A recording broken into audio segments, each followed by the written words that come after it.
to deal with is when they do commute, because when they do commute, it means that there's an eigenfunction that works for both of them. And so I'd like to emphasize that aspect of it more, but I wanted to correct what I had said earlier. All right? So for now, what it means is that there's no simultaneous eigenfunction of these things, or there might be, but there's at least some functions that don't, so we're going to stay away from this. All right? However, if you create L operator squared, if you take that, right, and how do you get that? You square this thing, right?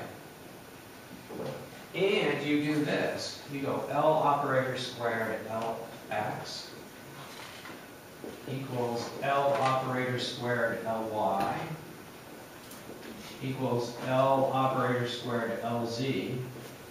What do you think they equal? 1? No. 0. This is a happy thing. 0. So what does that mean then? It means that they're equal? Well, okay, they all have 0 commutators, but what does it mean in particular that this commutator is 0? Means that there exists an eigenfunction that simultaneously shares both eigenvalues. Very good, Matt. Way to go. You said it nicely. Way to go. All right? You're doing your work, Matt. All right. What does it mean about this one? We have an eigenfunction that has both eigenvalues simultaneously. Or L squared and Ly. Okay?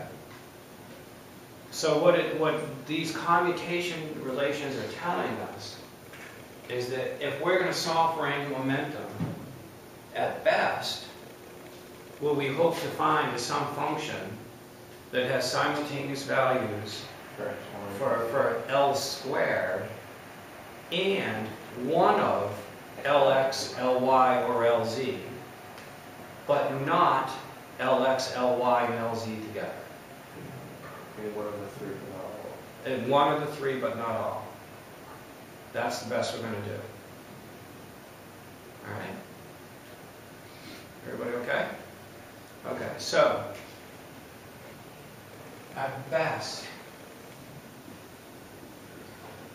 we'll get an eigenfunction with simultaneous values for eigenvalues for L squared and let's say Lz. Are the L squareds in Brock type notation going to end up being probabilities of finding its spin in whatever component during Lx, Ly, Lz? I'm not sure what you mean. You know, like we have A squared in the bracket notation, like the A's. Oh, no, so here we're just looking, these are eigenvalues, all right? So we're just looking for eigenvalues, right? All right. So what is going to be in any one of the three directions? Right, but what does it mean though? So once we find this eigenvalue, and it's going to give us a value for L squared, and it's going to give us an eigenvalue for the Z component of angular momentum, what will it say about our angular momentum in the X and the Y, directions? What was it? So if we can find an eigenfunction for L squared and Lz, what will that eigenfunction tell us about Lx and Ly?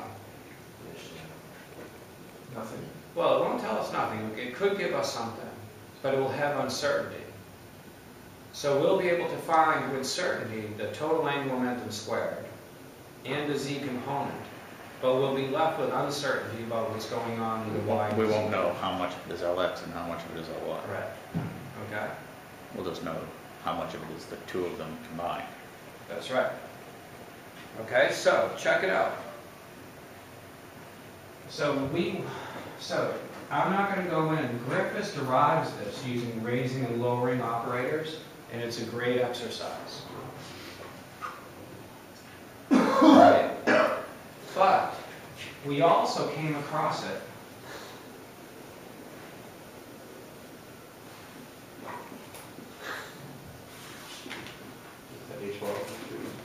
we already came across the answer. All right? Does anybody remember when we did the hydrogen atom, what did we do? We did it in spherical coordinates. All right? We separated the coordinates into a radial part and into a spherical part. Yes. All right? And by differential equations, we came up with the answer to the spherical part. And what were those solutions? Bessel functions. No. Bessel functions came when we solved for the particle in a spherical ball. But that wasn't the... Well, we started with Legendre polynomials and we built up to associated Legendre polynomials and they got built up to bigger things. And the final things were spherical harmonics. So, y to the L ml. Alright? And so here's the soup. If we go L squared on y to the ml, we got L times L plus 1 h bar squared over 2 times y to the L ml. If we go LZ on y to the L ml, what do you think we get? I should get the same. This is h bar over 2 squared. Well, the projections are going to be ml times h bar over 2 times y to the ml. Okay. So, does anybody remember where this came from? Yeah. It came from the solution to the differential equations for the. You're on the right track. It was the constant that they were all equal to. That's it. That was the separation Right. constant, It was- right? There it is. For the separation variable, one piece was one side. That's right. Yeah. Right. That's right. ML is square root of the constant for the. All right, and then when we went, we solved for these things, and we drew pictures of these y to the ml squared. What did L equal? Right, L equals 0 was a nice sphere, and then L equals 1 was Was it the the dumbbell. azimuthal quantum number? Was the dumbbell. So it was the angular momentum number.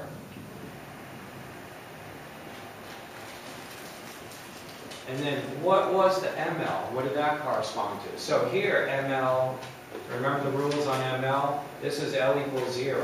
What is the ML? 0. 0. All right, and then over here, what were the values of ML? Negative 1, 0, 1. Okay, so ML equal -1 equals 0 Projections equals 1. And it equaled the projections of the angular momentum on what axis?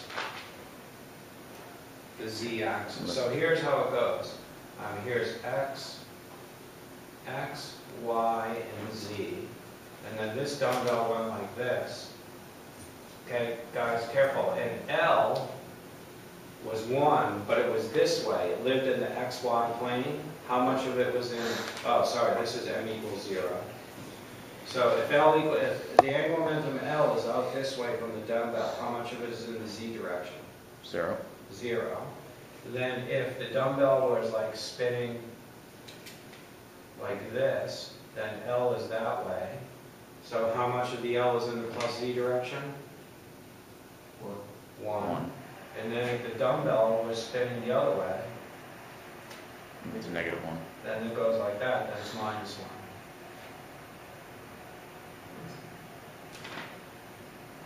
All right?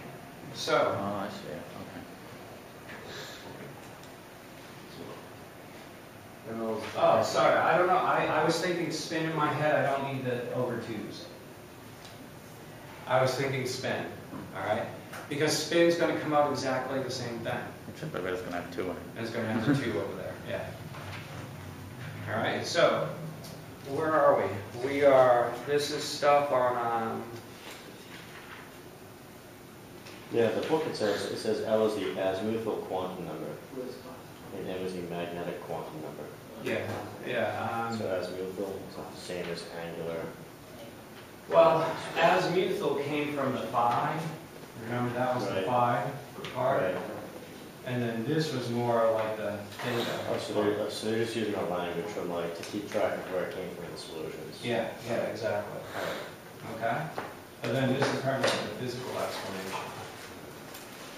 All right, and so this gives us, this is equation 4.133.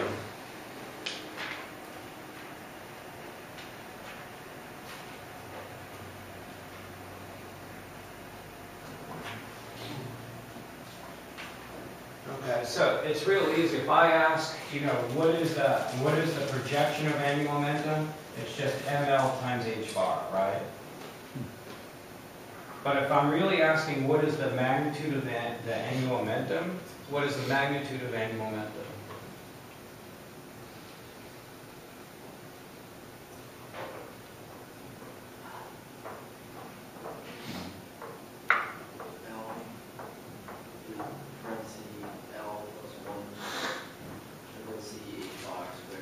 Nope. It's the square root of L times L plus 1 h bar squared. So the magnitude of angular momentum is really h bar times L plus 1. All right? And so that's messy, right? For L equals 1, it's, it's not this nice clean number. So guess why that constant was chosen this way?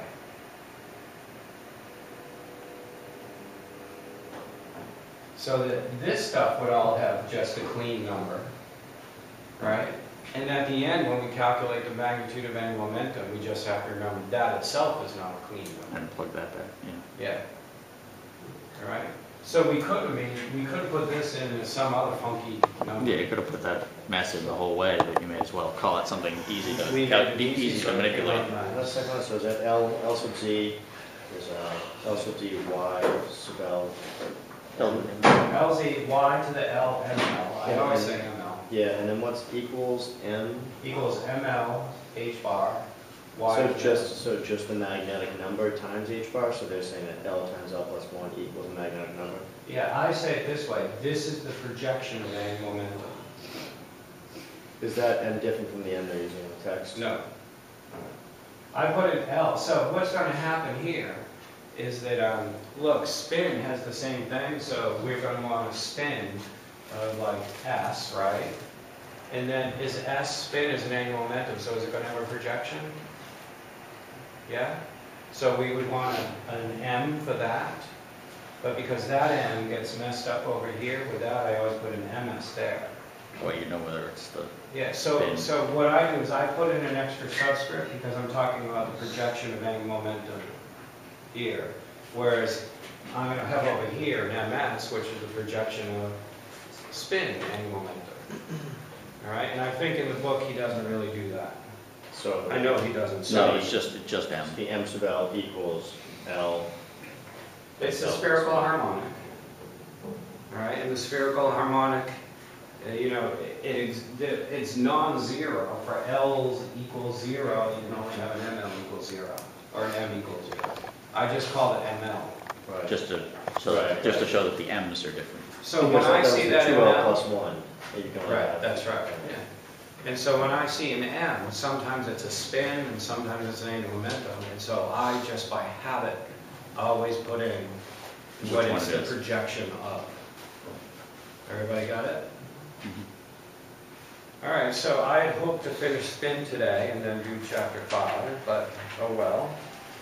So it looks like Thursday we'll finish spin, and then I do want to give the exam in class, so that's what we'll do. We'll do the exam in class on Tuesday, and then we'll just go over as much as we can.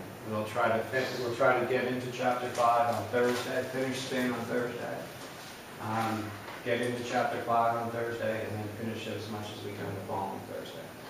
All right, we'll go through pretty much everything. All right, I have to split. I'm meeting people for lunch. I'm meeting math people. I'm meeting Professor Hyman and Heidi. Alan's teaching my next class. What's that?